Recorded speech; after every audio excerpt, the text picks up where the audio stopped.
These are the first 10 things you need to change in One UI 8.5 and a couple of new features. The first thing is liquid glass icons. Yeah, I didn't know this existed until like 3 days ago when I was looking around my phone, and then I opened up GoodLock and I found out that you can literally make liquid glass icons which are more customizable than the ones seen in iOS 26, and they actually look pretty convincing.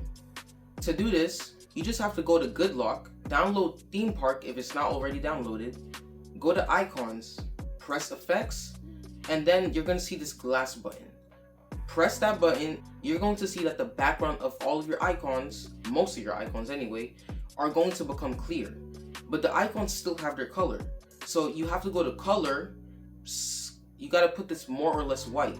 It's not pure white, but in my opinion, it's the biggest mix.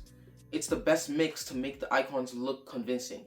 So after you set this, make sure in the effects tab, all of your settings look like this if you want the most convincing. Maybe if you tweak it up a little, you can get something that's even more convincing, but this is how I set my phone. This is how I set my settings. Yeah, obviously Samsung copied Apple, and I'm pretty sure they're not going to be the only ones. Pretty soon, a lot of other companies are going to copy this and put this in their operating systems too. But do you notice how hidden Samsung does it? Apple, all you have to do is hold down on your home screen and then go into the settings and edit, and then it's right there. But Samsung hid theirs, which they tend to do with a lot of their features. Number 2 is Perplexity Bixby. I can't show you guys this yet because at the time that I'm recording, I still don't have the One UI 8.5 Beta 4. And that's because there was this huge error in the system and everything didn't match up. So Samsung had to pull the update and not release it. So I can't show you guys this yet, but I promise I'll make a short about this or a video about this as soon as I get the update. But basically the idea of this is that Bixby is going to become smarter. This is kind of the same thing that Apple is doing with Google Gemini and Siri. But now Samsung is doing this with Bixby and Perplexity. So now with Perplexity built in, this is Bixby 4.0. You can ask real world questions like what's the weather today, what's happening with this, what's happening with that, just like you can with any other chatbot like ChatGPT or Gemini. And that also means that your commands are going to be smarter and you're going to be able to have real conversations with the AI. Number 3 is privacy display. Now, once again, I can't really show you guys this because this is supposed to be an exclusive feature that only the S26 Ultra will have when they come out on February 25th. Now, in theory, this is going to use a hardware that's built into the S26 Ultra called Flex Magic Pixels. What it does is that when you're looking at your screen straight on, everything is perfectly clear, full resolution, everything. But if you tilt it even slightly to the side, it's black. Or maybe not black, but just not clear at all. This is going to be useful when you're sitting on the train, when you're sitting next to somebody you don't want to see your phone, when you're texting somebody something private, or stuff like that in public. Nobody's going to be able to see what's on your screen, even if they're right next to you. This is going to be epic, and it's definitely one of the reasons that a lot of people are going to want the S26 Ultra. Nice play, Samsung. Number 4 is storage share. This is kind of like a built-in cloud storage on your phone and all of your other Galaxy devices. Basically, from your PC or your tablet, you can literally browse your phone storage just by using the internet. You don't need to transfer data. You don't have to have a wired connection or anything like that. You can just browse everything. You can just basically transfer anything just like that. You don't even need to use QuickShare. It's probably going to be better to use QuickShare because that's probably going to have the full resolution, but we have to test that to see. But storage share, in my opinion, is actually very useful, and it just makes the Samsung ecosystem way more simple. And obviously, if you can do this from your PC and tablet, you can do this from your phone too. So that means you can browse your PC's storage, your tablet storage, and whichever way. Number 5 is the new Quick Panel. Once again, this is another iOS 26 inspired feature. And now you can literally move all of your Quick Panel settings anywhere you want. You can move the volume panel, the brightness panel, and any other control you want.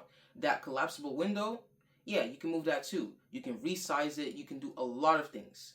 Obviously, there are limits to how big certain things can be, but the fact that now you can move it to anywhere you want means that you can put your volume panel near your thumb, either on the right side if you're right-handed or on the left side if you're left-handed. So that means most of the time, depending on where you put it, you're not even going to need one-handed mode. There's also an add control button with lots of Samsung native controls and also third-party app controls like ChatGPT and Google TV. Number 6 is continuous photo assist. And now instead of having to keep pressing save, you can stack your edits in photo assist. You can add blur, you can move subjects or objects or remove them. You can rotate, you can do every single thing that you were able to do before, but now they stack on top of each other and you have a continue editing option. Now you don't have to keep pressing save. That's going to save a lot of time and it's going to be way more simplistic. Number 7 is auracasting your voice. Now if you go into your quick panel and you make sure you have the auracast control, if you press it, you're going to be able to see that you're going to be able to broadcast your voice to Galaxy Buds or any other supported device. The quick panel is the easier way to go, but there's also another way to get to this. If you go into your sound settings and you go to connected devices, you're going to see the auracast feature here. So that's 2 ways to get to this. It's kind of like a radio. And you can broadcast to multiple devices at the same time without having to do it one at a time. This is going to be very fun in a way, but also very useful. Number 8 is manual always on display. You can finally change the brightness of your always on display. So now it's not basically invisible when you're in really, really bright light or outside. You can either set it to be lower if you're constantly in the dark, or you can set it to be higher for when you're outside. This is something that they should have put in One UI a long time ago, but I'm glad they finally did. Just go to settings, go to lock screen, always on display, and then just change it manually. Number 9 is failed authentication lock. I hope I said that right. Anyway, if somebody keeps trying to unlock your device and they keep failing, if they're already in your device trying to change your password or something like that, or even if it's locked, basically if somebody keeps failing to guess your password, the phone is going to take a picture and then it's going to send a message to all of your trusted contacts. The phone is also going to send them a last known GPS location through SMS. I honestly hope you're never going to need this, but if you do, you'll be glad it's there. Number 10 is a dynamic weather lock screen. Basically, if it's raining outside, your wallpaper is going to have a rain effect. If it's snowing, it's going to have a snow effect. All you have to do is go to your lock screen, hold down, type in your password. If you scroll to the right in all of the options, you're going to see this weather button. And it's that simple. Now your wallpaper is going to adapt to the weather. That was the first 10 things you need to change, and also cool features that are in One UI 8.5. I wasn't able to show them all in this video, but these are all confirmed and will come with the stable version of One UI 8.5, even if you're not part of the beta program. That was it for this video. I'll see you in the next one. Peace.